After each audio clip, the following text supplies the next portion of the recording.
Avant de plonger dans cette histoire incroyable, pensez à vous abonner à la chaîne et à activer la cloche. Ici, chaque récit a quelque chose à dire, et vous ne voudrez pas en manquer un seul. La pluie tombait en trombe sur les rues désertes de New York, transformant les trottoirs en rivières brillantes sous les lampadaires. L'air était lourd, saturé de l'odeur de l'asphalte mouillé et des émanations de métro. Sur un banc craqué à l'angle d'une ruelle, John Miller frissonnait sous son vieux manteau troué. Il tenait son chien rustique contre lui, essayant de partager un peu de chaleur dans ce monde qui semblait l'avoir oublié. John n'avait pas toujours été sans abri. Il se souvenait de sa vie passée, des petites victoires et des échecs, des visages qu'il avait aimés et perdus. Mais aujourd'hui, il n'avait que la rue et son instinct. C'est cet instinct qui, ce soir-là, allait changer sa vie et celle d'un autre homme.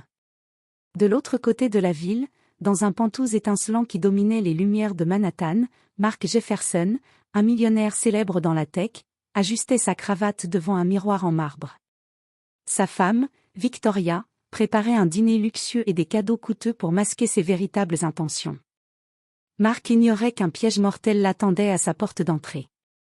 Une bombe, soigneusement dissimulée sous le tapis, était programmée pour exploser à minuit, une ultime tentative de Victoria pour obtenir l'assurance vie et se débarrasser de son mari.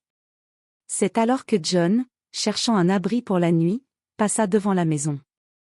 Il avait reconnu le bâtiment, quelques semaines plus tôt, il avait travaillé temporairement pour une entreprise qui avait installé des systèmes de sécurité là-bas.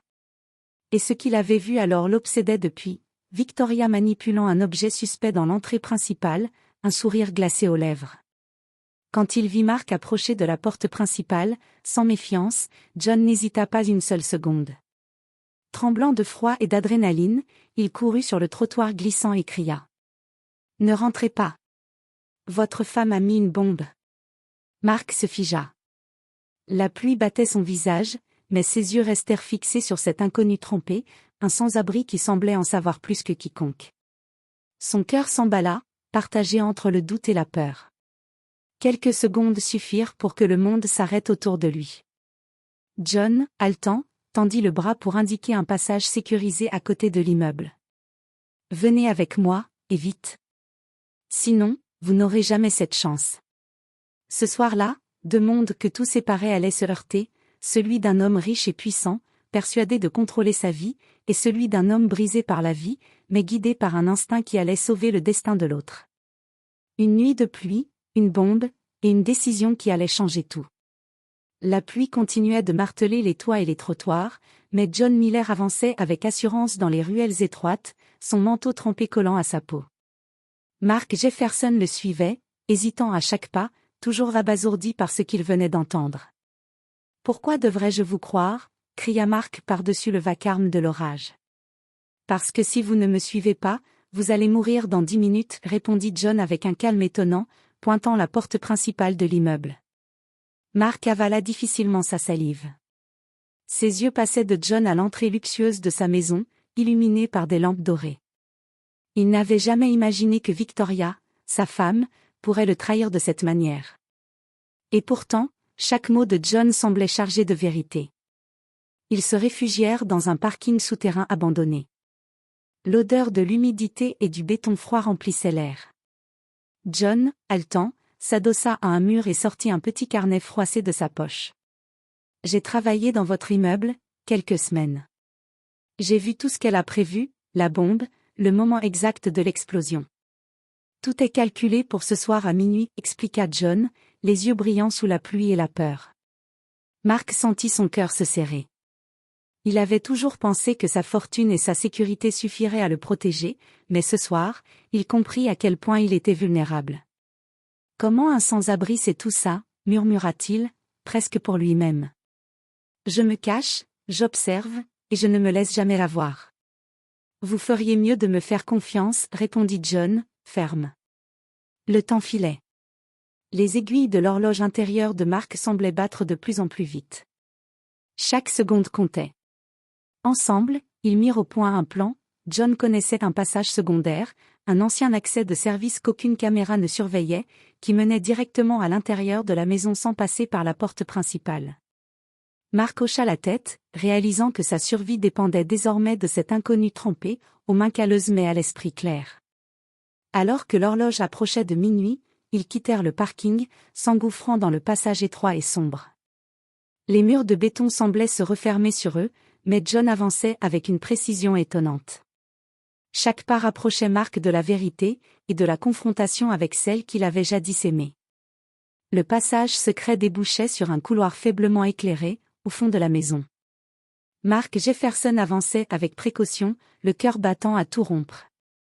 Chaque détail lui semblait familier, mais cette familiarité n'apportait aucun réconfort. Victoria, sa propre femme, était à quelques pas, et elle préparait quelque chose de terrifiant. John fit signe à Mark de rester derrière lui. « Reste calme. Et fais exactement ce que je dis, murmura-t-il, les yeux scrutant l'obscurité. Ils avancèrent jusqu'au salon principal. Là, Victoria se tenait debout, un petit appareil entre les mains. Son sourire était glacé, presque théâtral. Elle n'avait pas prévu que quelqu'un se faufile par l'accès de service. « Marc, qu'est-ce que vous faites là ?» demanda-t-elle, feignant l'étonnement, ses yeux brillant d'une lueur dangereuse. « Pourquoi fais-tu ça ?» cria Marc, sa voix tremblante de colère et de peur. Victoria ne répondit pas immédiatement. Elle pressa doucement un bouton sur l'engin. Un léger bip résonna, suffisant pour faire frissonner Marc. L'adrénaline le submergea. John fit un pas en avant. « Arrête-la.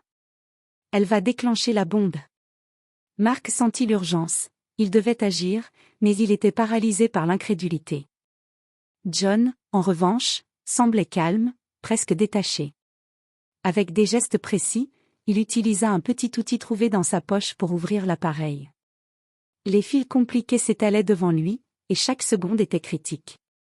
Victoria, furieuse, s'avança. « Vous pensez pouvoir m'arrêter ? Vous ne savez rien. » Mais John ne se laissa pas intimider. D'un geste rapide et précis, il coupa le fil correct. Le bip cessa. Le silence retomba sur le salon comme un voile. La bombe était désamorcée. Victoria, hors d'elle, jeta l'appareil sur le sol et recula.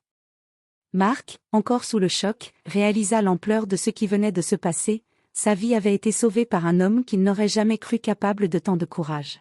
« Comment as-tu fait ça ?» balbutia Marc, les yeux humides. « Instinct, répondit John simplement. Victoria, voyant la détermination dans les yeux de John et la peur dans ceux de Marc, recula jusqu'à la porte arrière et s'enfuit dans la nuit, laissant derrière elle ses plans, sa maison et tout ce qu'elle croyait contrôler. Marc resta figé, regardant John. Pour la première fois, il ne vit pas un sans-abri, mais un héros. La pluie avait cessé, laissant derrière elle un parfum frais de bitume et de terre mouillée. Mark Jefferson s'adossa contre un mur du salon, tremblant encore, le cœur battant à tout rompre. John, les mains couvertes de saleté et légèrement éraflées, essuyait son visage avec un morceau de tissu trouvé dans sa poche. « Je ne sais pas comment vous remercier, » murmura Marc, la voix tremblante. John haussa les épaules et esquissa un petit sourire, fatigué mais sincère. « Vous n'avez qu'à faire quelque chose de bien. Pour moi, pour des gens comme moi. C'est tout ce que je demande. » Marc le regarda, surpris.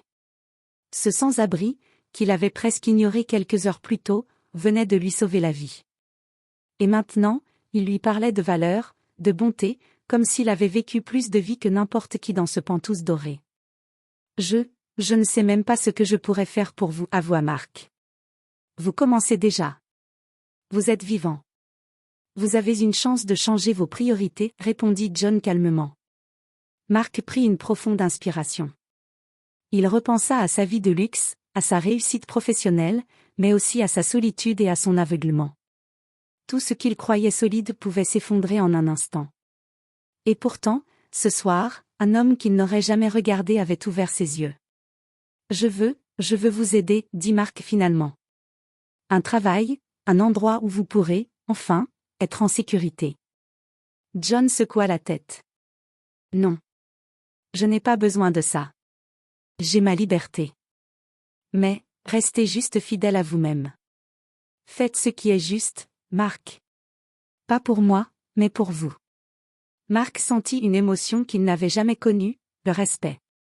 Et plus encore, une gratitude immense envers cet inconnu courageux et humble. Il réalisa qu'il venait de recevoir un cadeau inestimable, une leçon sur la vie, la loyauté et le courage. Dans le silence de la maison désormais sécurisée, Mark et John échangèrent un regard complice, une compréhension muette née dans l'urgence et la peur.